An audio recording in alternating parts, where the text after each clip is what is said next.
Welcome to another episode of System Prompt. It's episode 10, Peter. Is he going to say it? It's Is he going to say it? episode Here we 10. go. It's episode 10. Yes, it is. We made it to 10 episodes. This is nuts.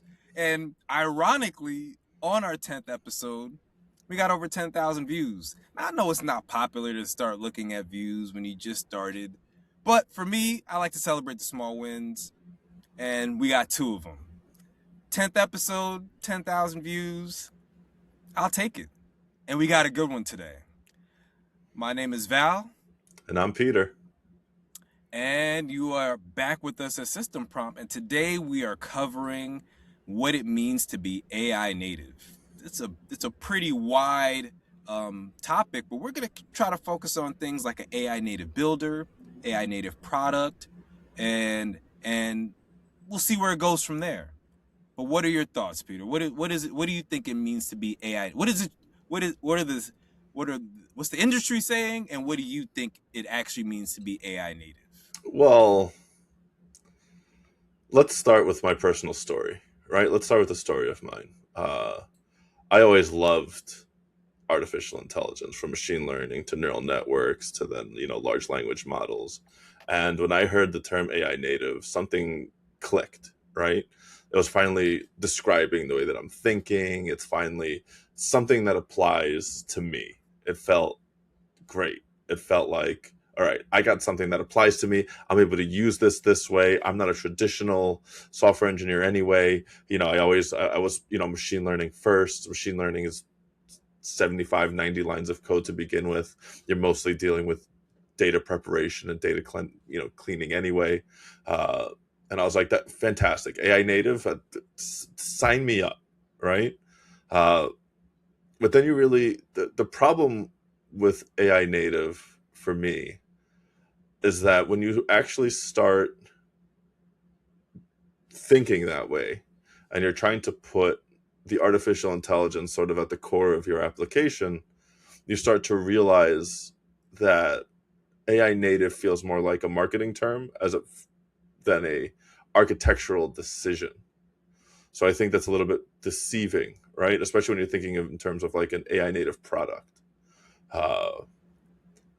And then what you start to see is that you have this product and you're trying to not bolt on, but you have this core, right? This large language model core, and you're like, this is supposed to reason great. This is going to get me to this end goal. And then you start realizing a couple of things. One, you're never going to get the same consistent output. So then how do you productize something that's going to be this random without putting it on Rails? Okay. So now if you're building out a deterministic skeleton to put this large language model in, is it still an AI native product? Dun, dun, dun. Oh, man. Okay. We got to dive deeper into this one. You can't just say that and leave it where it is. We got to dive deep into this. Before we even get to where we want to go, we got to dive deep into this. So explain. The floor is yours. So artificial intelligence by nature is probabilistic, right? So when you have systems needs to be predictable in order for you to actually synchronize a flow, right? So when you think about deterministic output, for those people who just kind of, what do you mean by that? Define it. It's just consistent input, consistent output. So very easy. Let's just talk about exactly what determinism looks like. Consistent input, consistent output. Code. Yeah, but in code, but in general, right? Just think about it. You're consistently doing the same input, consistently doing the same output. So how do you do that with a large language model at a core? How do you do that, right? You end up what? Let's say you have a large language model processing something, right? And you have the large language model say it's complete when it's finished. How many different ways do you think you're going to get that large language model to say it's complete? Is it going to say complete every single time? Or is it going to go complete, completed, done? I finished the task you've asked for. How do you code for that? How do you start the next chain in the operations without building some sort of structure around it, right? You start it, right? So when you start thinking about what traditional systems, traditional software does so well, is that it fails loudly.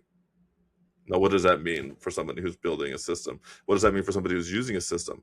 It means when it doesn't do what it's supposed to be doing, you see it. It screams at you. You have warnings, errors, things are happening on screen. What happens when a large language model fails? It fails confidently. The next step of the chain will happen with the failure unknown to the rest of the system because the system is not coded to recognize the failure, because the thing that's supposed to catch the failure is this AI core system, this AI native product that's supposed to think through what it's doing. But it doesn't Some think. people just say that it's Tuesday morning. Yeah, because it happens so often. But you know, but then when you so then when I think of things that I've made before, right? And this is not a big up to me. This is not, oh my God, these are the things you've created. But every time I've gotten something to work and I'm introducing a large language model to it, it's a deterministic core. Deterministic core. And it's using the large language model at what it's good at. Ambiguous, uh, filling in gaps, right? It's good at taking ambiguous things that you don't know how it's going to react to and then turn that into some sort of order for yourself. So what do I mean? I created an electrician estimator tool. What does it do? It takes a paragraph that an electrician goes to, that electrician can type in based on what they need to do for a specific job, and it turns it into an estimate. It's all deterministic. The large language model is just extracting from the paragraph. There's electrician jargon coded in the back end, and it matches it to a SQL database that has a bunch of different pricing for per job, per item, SKUs, the whole nine. But the system does that, not the large language model. When I was having the large language model doing it, it would confuse things. It wouldn't match the right SKUs. I wasn't getting the good templated estimates. I had to template an estimate before I got something consistent. Otherwise, every estimate would look different. So when I go ahead. No, no, I I get what you're saying, and I think although I I definitely classify myself as an AI native builder. I've put in a lot of hours to really wrap my hands around this. Most people probably won't believe it, but definitely over 1,000. Um, but I think what you're saying, I get what you're saying, because some people think their product is AI native because they're just slapping a chatbot onto an existing product, as opposed to building AI into that product. But just because you build AI into it doesn't mean that it shouldn't have um, structures and processes and pipelines that are deterministic. So when I think of an AI native product, I think that AI should only be introduced where it's absolutely needed. And if you over AI it, um, those are not the kind of products that go to production. They're fun, you put them online and say this is what I did, but it's probably not the kind of product that will go to market, or at any sort of significant level of production, because at that point in time you can't just have everything doing what it does, and you could build structures around that. But I think I think that's what you're saying. Am I getting? Are we on the same page, or am I reading that wrong? Absolutely. We're saying the same thing right now, but this is where I attack the marketing, right? And we'll go into AI native builder specifically as a phrase also. Right now we're in AI native product. Yeah. Is it, my question to the listeners and to you, if you have to create a deterministic skeleton in order for your large language model to be able to be fit in, does it still count as an AI native product?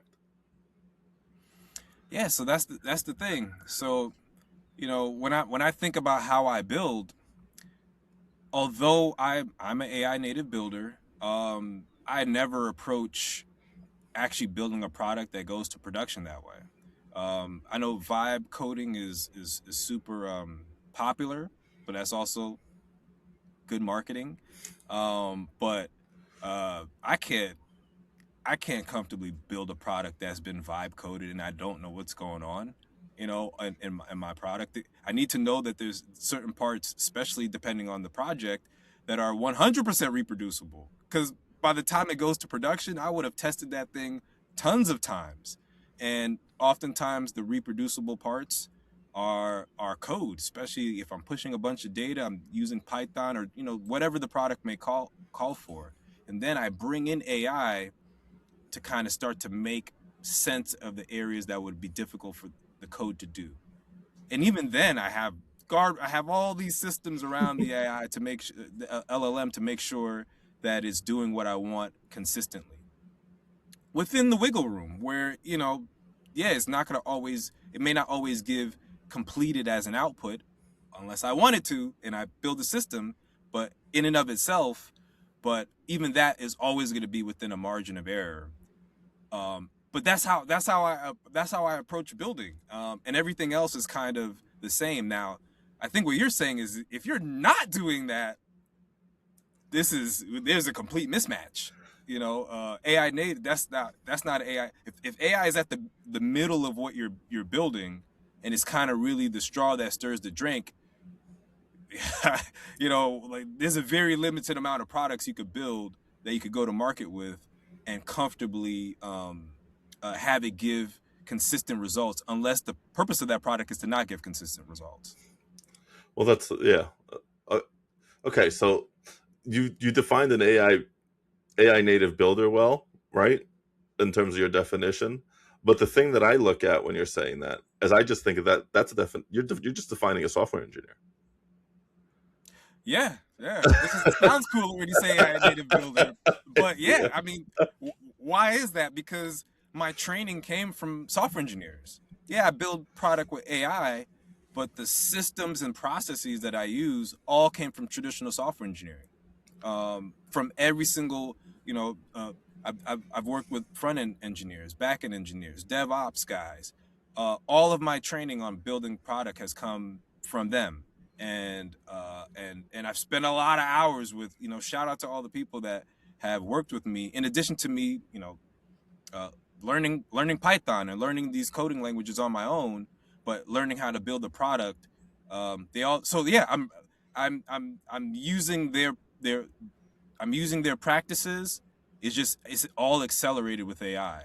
But I always make sure that if AI is not absolutely needed, that I don't put it in a place where regular old code could just do a pretty good job, because it's been doing a pretty good job.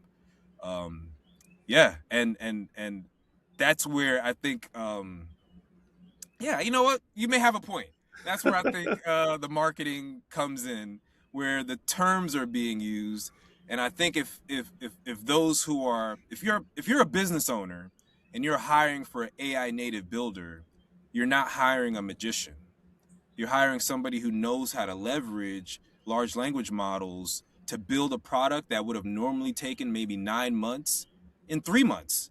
But that's the wow factor. It's not that it's gonna do something that it shouldn't do, or it's gonna do it in 2 days, or it's gonna stretch. They shouldn't be able to build a system that still large companies struggle to build. They can't do something that Google does in 2 days with just an LLM. That's not the wow factor. The wow factor is, before it would have taken me 10 times more money and 10 times more time, but I'm bringing in an AI native builder to to to build traditionally as a software engineer would build, but leveraging AI to bring the cost down and the time down to market, while also making sure, because they're working with me, that the product that they're building for me is exactly what I need to solve my problems. That's the magic. Anything beyond that, I think, is sensationalized at best. Well, that's the problem that I have with the terms in general, as It's most the of it is beef. it's the sensationalism, and who's selling it to you? It's the people who are selling the inference. I mean, what the Peter Stein Berger, OpenAI, OpenClaw guy. He's all over LinkedIn, all over social media, talking about he spent 1.3 million in token costs in a month as an experiment, and it's like that just feels like a poor, inefficient way to use inference. And people are now expecting, and business are expecting, they're like, is inference really going to cost me that much?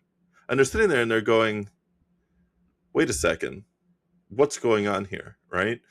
Are we just supposed to let this thing run autonomously until it works, or are we going to do this, or are we supposed to do some pair programming and or systems architecture, or have some sort of expectation that our software engineers are going to be leading these inference code generation sessions as opposed to just letting it run?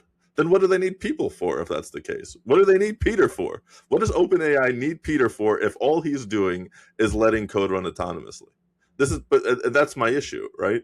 Because it's so skewed towards just spending money on inference blindly without actually defining what it actually means, right?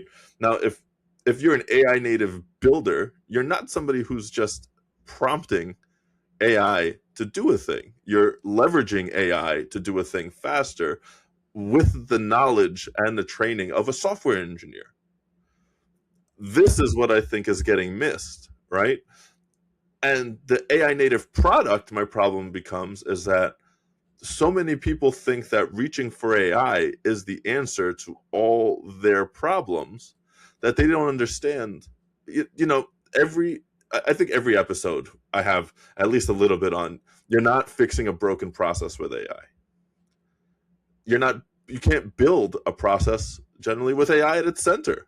You have to build a process thinking deterministically, and you put AI in where it works. And this is why the whole term AI native product for me creates all these problems, especially since one of the things I'm doing is building harnesses.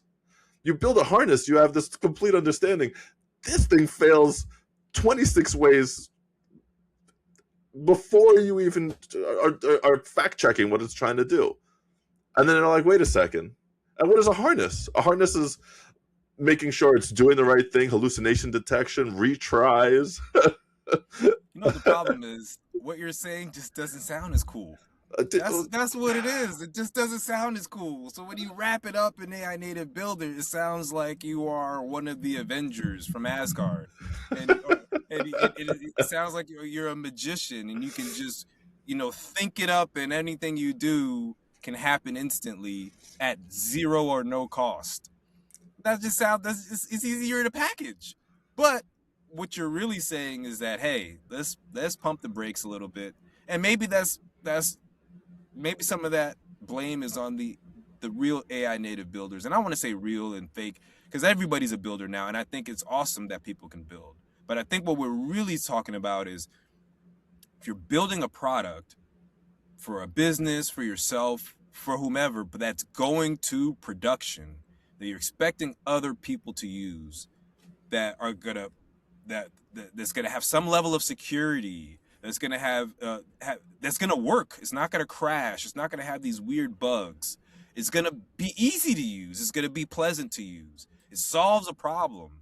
When we're starting to talk about that type of product beyond just something that's that you'll be using internally, it can't be a product that completely is AI at the center. Now, if AI builds the code and then that code is being used to run that product, is it AI native? I don't know. It's an AI native product, but what's really happening is that AI just built the code, but the code is consistent. And as long as AI doesn't go in and change the code consistently, and those are things that you can prepare for to make sure that that the code is not changing every single time you make an update through traditional practices, unit testing, integration testing, eval testing. These are things that you can do, but these are traditional software engineering practices. But if you're building that type of product, it can be a little can't be a little sensationalized by just saying AI native builder, because then it makes it seem as if anybody who just builds can go and build an app that a million people can use, no problem, because they did it with one prompt, man. And then look at that, it could do this, it could drive a car, it could take you to the moon, it could cure cancer, all in this one app, and you could play a video game, and it's cool, it never breaks. That's what we've been sold, because it's a great story to tell. But what you're saying is the reality of the situation, and when the reality hits, it's not as sexy, man. That's just the point, Peter. It's not as sexy, Uh, but it's the truth. it is. I mean, let's okay. So let's take something that any viewer can attach to and listen and pay attention to, right? A search, a basic AI search tool, right? This is what we use in an example when we talked about it, right? The model gets a query, it searches the web, reads what comes back, synthesizes an answer, and outputs. Feels AI native. Now, what's the obvious question here? How does the model know it's credible? What it just sourced from the internet? Especially if it's not in its pre-training. How does it know? The honest answer, it doesn't. It doesn't have any prior relationship. It doesn't know any. It doesn't know anything about it. It's reading it fresh, the same way you would in a Google search, right? Sound pretty confident when Uh, when it gives you that answer, though. it doesn't have right. It doesn't have any new information, or it's just pattern matching, right? So what do you do? Do you tell it to do you tell it to search more? Do you tell it to keep going until it finds something it feels confident about? Right? What do you do? Do you tell it to evaluate the source credibility as part of the prompt? Now you're asking a probabilistic system to make a judgment call on information it has no grounding in? Or you create a deterministic system out of it instead of letting it search throughout the internet. You can create buckets of where it can search it. Oh, you want to find news? Go to CNN, go to Fox, go to ABC, specifically at that's where it goes for its news sources. Oh, we want to find news on AI. It goes to Hugging Face. It goes to NVIDIA pages. It goes to Claude. It goes to OpenAI blogs. It goes specifically to areas where you know you're going to read things that are credible and that you can actually source this information. Now, I know some of you on the news may be on the fence of either or, but it's just an example, right? You can create buckets, but is that still an AI native search, right? That's the thing. These are the things that I keep getting to, is that you need to create controls in order to get output that's not only consistent, but that's credible. And how do you do that? Well, if you're running a search, this is how you do that. Well, the other part of it is, and I'm coming from the AI native builder side is, and providing more context, and maybe this is what it is, and this is what needs to happen a little bit more, where AI native builders who are leveraging AI in a different way that's being promoted online, can maybe peel back the curtain to our process. Everything you discussed, if I was building that product, would have surfaced in my research long before a single line of code was built. In my product requirement document, and some companies are saying they don't even do that yet. And more power to them if they can build without needing that. But I have yet to build a product, any product. I've built over 30 apps. Um, I have yet to build a product without spending a significant amount of time planning to surface where it could go wrong, and if it did, how can I bring it back on board? So that's not really talked about enough when I'm building my product, especially if it's a space where I'm not completely, I don't have domain expertise. I got to go and do my research. And even when I'm doing my research, I got to make sure that the research that I'm doing is correct. Am I reading from documentation that was from 5 years ago and applying that to today? Am I going to be installing packages that don't even exist anymore? So all of this usually surfaces through my research long before I build a product. And once I feel confident in my research and I understand every single part of my build, I understand what's happening. I could go to a whiteboard and draw it out and say, this is what's happening. Then I go in and I build.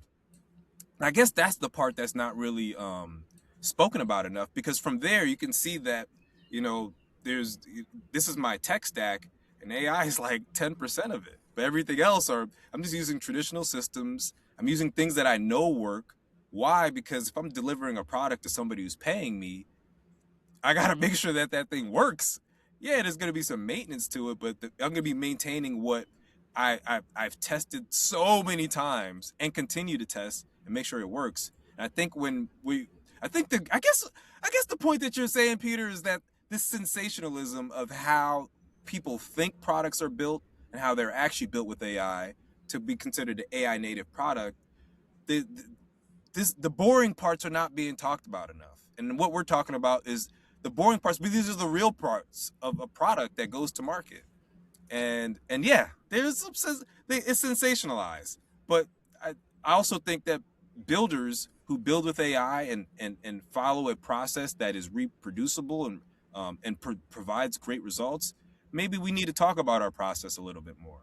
So that, you know, if you're a business owner and you're thinking about hiring somebody as an AI native builder for your company, you may be thinking about this person's going to come in, and at 9 a.m. you're going to give them an idea, and by 12 that idea is going to be ready to go to production for your entire team. No, now by 12 you may have a mock-up and start to get feedback, so that when you actually build the product that's going to production, it's much closer to the end result. That's a great part of AI. But that's kind of where it stops. If you're thinking about bringing somebody into your company as an AI native builder, just expect an accelerated um, software engineer. The things that you would have never considered doing before, you could get out this quarter, and you could start to determine, well, okay, we were gonna pay $60,000 for this product every quarter. We could bring in this person that could get it done for 15, and a third of the time. This is how much money we save. This is where we can start to benefit from using this product. Cost benefit. Okay, yeah, we could consider that. But that person's still going to have to go through a process to build it properly and maintain it. That's the other part. They're going to have to maintain it. And I think that's the part that's been sensationalized by really great marketing. So maybe we need to come up with a way to say what we're saying in a much cooler way. What do you think? Well, even when it comes to a search tool, you don't even know where your ChatGPT is pulling these searches from. So forget about building. Most of these people are just using it from ChatGPT, and they're not even asking what buckets is this pulling from? What information is this generating the synthesis from? Uh, and look, but you're right. A lot of these things need to be done in a very specific way, and the veil needs to get pulled back, and people need to have an understanding of how these things are actually getting built. Uh, because they're looking at it and they're going, "Oh my God, AI is doing all these amazing things," but it's that this deterministic system plus AI is actually able to do so much more, right?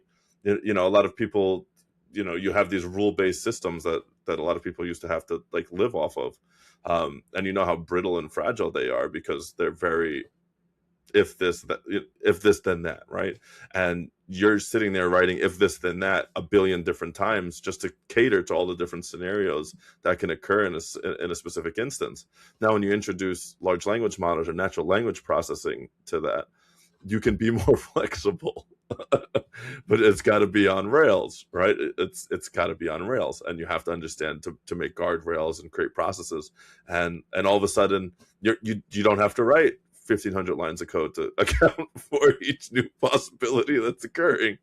Now you have 400 lines of code, good natural language pipeline that's going to catch a lot of these different instances. Look, nothing's perfect, and we love to say that things are going to be perfect, that things are going to, but software is never completed; it's never done. Um, but these are the things that I struggle with the AI native label, because I feel like it's being punted to us and sold to us by people who sell inference, and they're dictating what it's supposed to look like. And it doesn't match the reality of what software engineering is, which it falls into which falls into, that's where the problem is for me. It doesn't fit.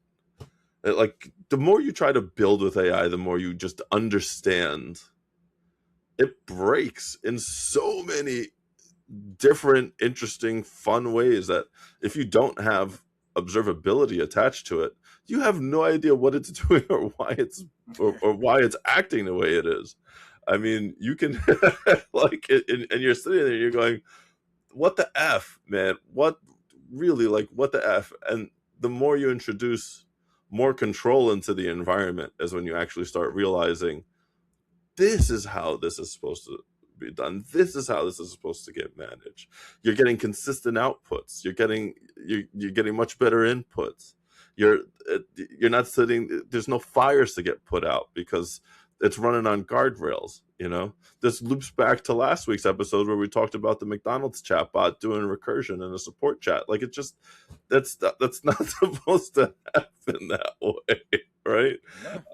'Cause Now, I'm thinking about it. Maybe we need to dive deeper into AI agents. We gotta dive deeper in that, because if there was one product that I would say really has AI at its core, it's an AI agent.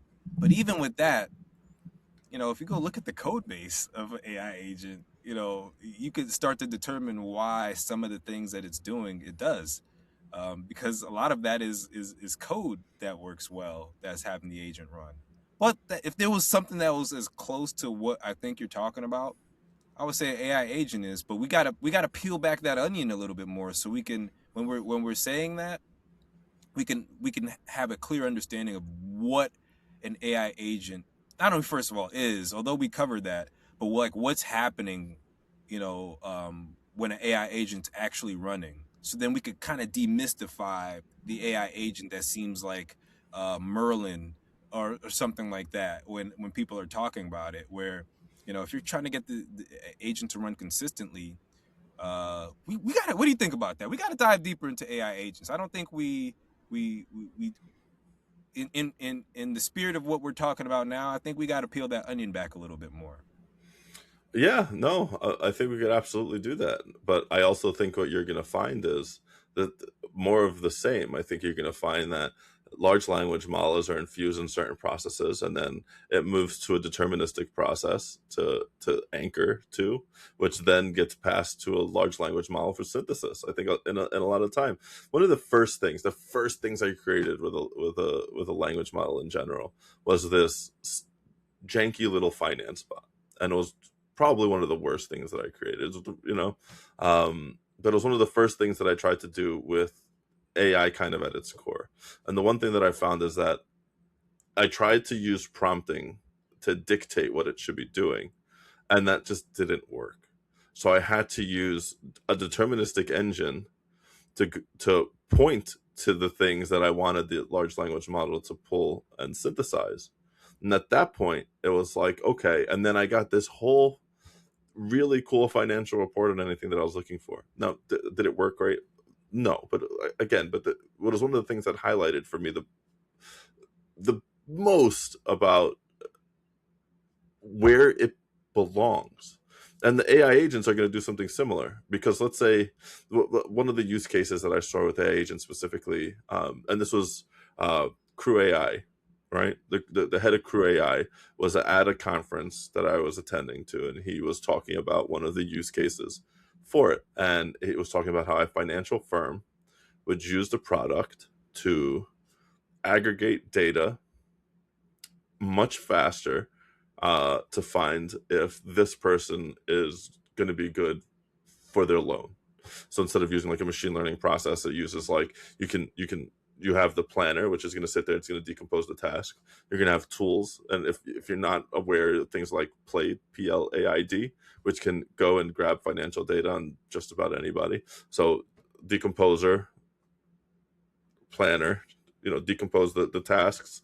The planner decides who everything is going to go to. Then you have it's going to go to the tool call. It's going to aggregate the data from Plaid, but that's all deterministic. It's not going to sit there. It's not going to decide what data it's going to pull. It's going to go in there and it's going to run your search for you, right? And then you'll have another thing that aggregates, puts it together, and summarizes it for you. Uh, but those, again, it's not running the search for you. It's not deciding what information gets synthesized. It's Yeah. it's it's breaking up a task, decomposing a task, sending it to a service, which is an API endpoint that has that data, pulling the data, and then putting it all together. And I was having a conversation with somebody else, and they were like, "Large language models are terrible at math." And I was like, "You're absolutely correct, but not if you tell a large language model to use a Python interpreter." And it's large language model can interpret the task.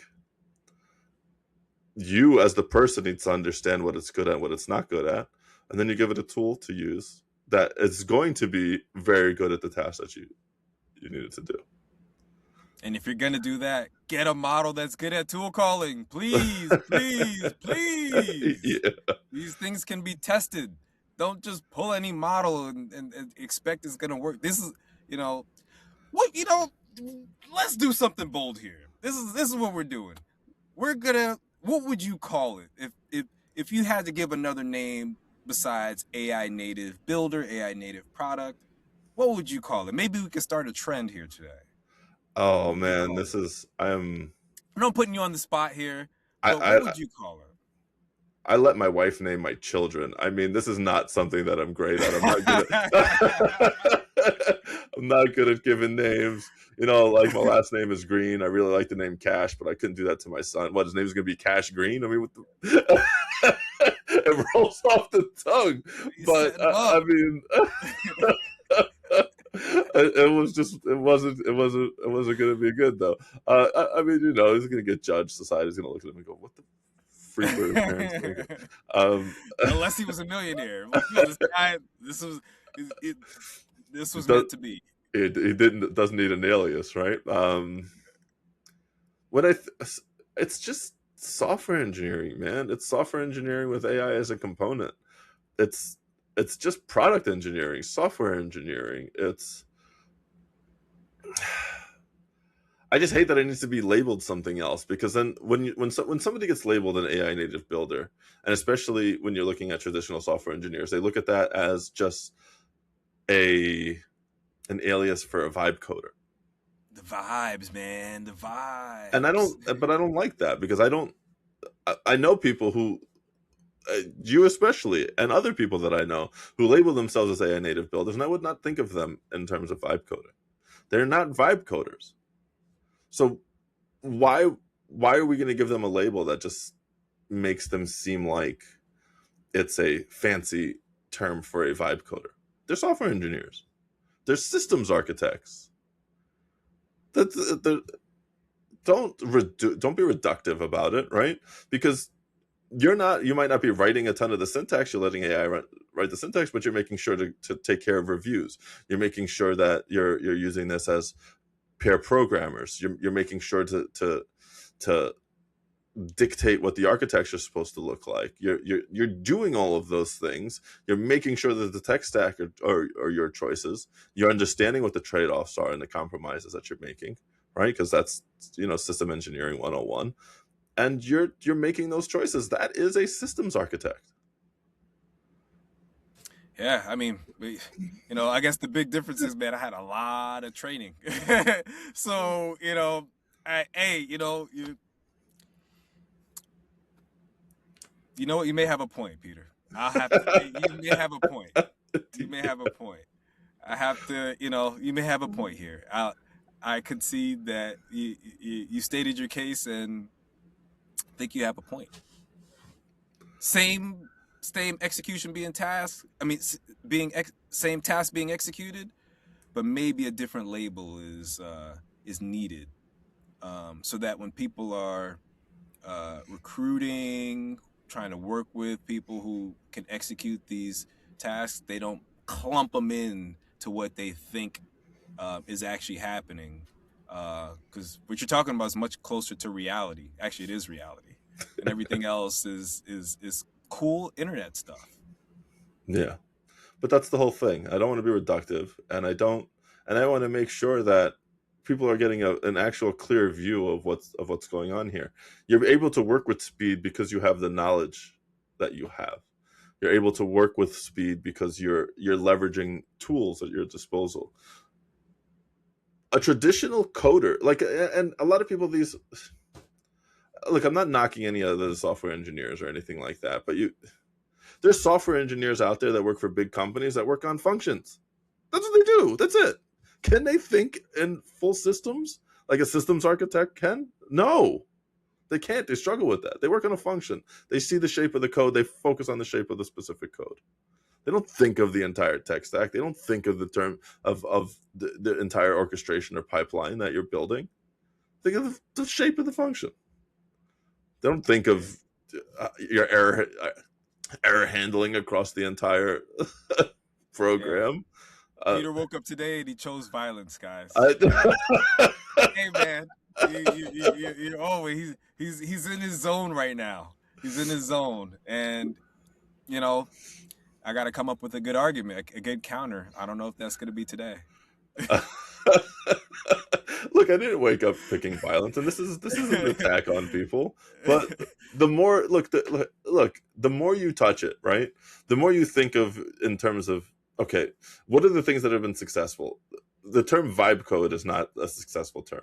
When you think of a vibe coded application right now, the societal view on a vibe coded application is that it's full of holes, it's full of security flaws, it's full of all these things, and it's people are down on it and they're attacking it. But then you have something like Firefox, which your expectation would be, this is not a vibe coded application. And apparently Anthropic used Mythos to analyze it, found 25 critical bugs in it. You have 0 day. You have 0 day exploits are a thing that happen. What is that? It's an overlooked Q&A bug that nobody saw that the software shipped with. That's what it is. Uh, I don't got any good counters, man. I usually do. but You do the punch. I don't have a good counter punch yet. uh, Maybe I'll try, but I don't got one today. Definitely not off the top of my head. Because yeah, and I mean, I think they exploited Linux. I think they found hold. They were going on a tear. Are those real? Are those not? I don't know. But nobody's come out from these companies and said, "Oh no, this is completely false." yeah, So nobody from Firefox came and said, "No, these guys from Anthropic are full of it, baloney." Yeah, no, that's what's kind of what I was waiting for, and I haven't heard it yet, man. but to go full circle, this is why I don't think that we need to even make the separation between an AI native builder or an AI native product. I think the separation comes: are you a traditional software engineer or are you a systems architect? Because I don't think if you are an AI native builder, you're not a traditional software engineer. I think you at that point you have to be beyond that, because you have to think beyond that, because you're not thinking in syntax, you're thinking in full systems. You're thinking in end-to-end construction. That is not even software engineer. That's literally systems architect. That's where that falls. That's where that is. Yeah, I mean, and honestly, some of the most dangerous people I've seen in the game have been traditional software engineers who have embraced building with AI. Man, you want to talk about somebody who's dangerous? Those, it's almost like they look like they have superpowers. I'm talking about somebody 20 years in the game who's who's who's who's leaned in because they're using their experience, and then they have the speed of what essentially is really just a tool. And they're, when I talk to these guys, they see AI as a tool that's allowed them to accelerate what they've done, and they're not anti it. They understand all of the risk. I mean, who better to understand the risk than somebody that's been in the game 20 years? But they're leaning in, and when they lean in, whew, that thing, some of the stuff they're doing, so some of those people, and they're usually not the ones online saying all this stuff, but those are guys that could build out really powerful apps in a very short amount of time. It does look like magic. I mean, there, there's levels to this, and I see it, but I don't come across those guys often, far and few in between. So if we were just going to wrap this up, and we're going to wrap this up right now, I'm going to say AI native builder as a systems architect, and I think that's. I, I feel like you like that term and you like that title more than AI native builder because it demands a lot more, and I think there's a bunch of other people that deserve that. And again, I'm not going to sit here and talk about myself because that's not what we're doing here. But I also think the term AI native product is marketing and sensationalism. So I think we're going to. I think I'm going to end my spiel on those 2 points to drive home. And I'm hoping I got somebody mad to post about it. Do you want to sit here and have an argument with me? Please feel free. We can talk about it. We can talk about it in the comment section. We can talk about it. You can come on the show. I'll bring you on. We can have a discussion about it. Bring your points. I'll bring my counterpoints, and we'll have a discussion. Speaking of, we're going to be having a guest next week, which we'll introduce at the time, which I'm really excited about, and we're going to be talking about AI in regulated industries. And I think that's going to be a fun topic, and it's right along the topic that we're talking about, right? And this is definitely going to be a point of contention, and maybe not a point of contention, but something that we bring up. AI native builders, AI native products, where does that fit in regulated industry? And I think that's going to be a lot of fun. I think it's going to be good, and I hope we I'm have excited. a yeah. That's good. It's good. Um, but we're going to be wrapping up our 10th episode as we've gone 46 minutes, which is longer than we'd like generally. But Had to do something special for the 10th. yeah, had to do something special for the 10th, right? The 10th episode, 10,000 views. Maybe we could get you guys to watch a little longer. It's whatever. Thanks for tuning in, guys. We'll see you next week. Always.